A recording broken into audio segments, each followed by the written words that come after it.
Hello my friends, আদ্যাপীঠে Bindubasini তলায় পুজো হয়। এই পুজোটা মানে দুর্গা পুজোর মতনই হয়, মানে জামাই ষষ্ঠী যে ষষ্ঠীটা হয়, ষষ্ঠী সপ্তমী অষ্টমী নবমী দশমী, কালকে দশমী গেছে, আজকে বিসর্জন। তো দেখো আমাদের এই ব্যালকনি থেকেই দেখা যায়, যাই না ব্যালকনির পাশ দিয়ে যাবে না ওখান থেকে সোজা বেরিয়ে যাবে ওই মুক্তকেশীর ওদিকে যাবে, বুঝতে পারছি না। তো এদিকে আসলে তোমরা দেখতে পাবে, আমি জুম করে যতটা পারছি তোমাদেরকে দেখানোর চেষ্টা করছি। যদি ঠাকুর দেখতে পাও তো খুবই ভালো, ভীষণ জাগ্রত ঠাকুর। এখানে অনেক দিন ধরে মেলা হয়, 4-5 দিন ধরে মেলা হয়।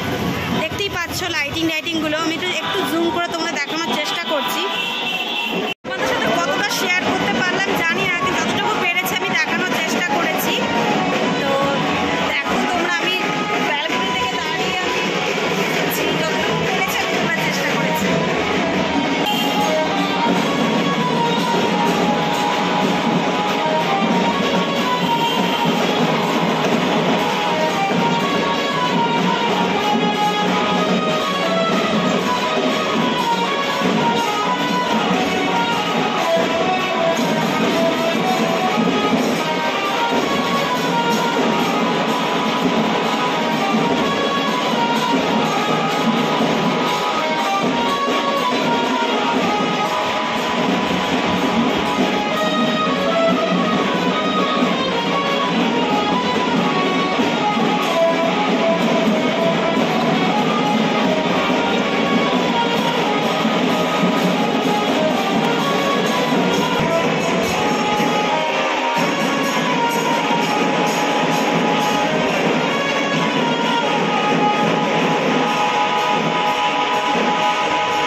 দেখে প্লিজ জানিও, কমেন্ট করো, শেয়ার করো।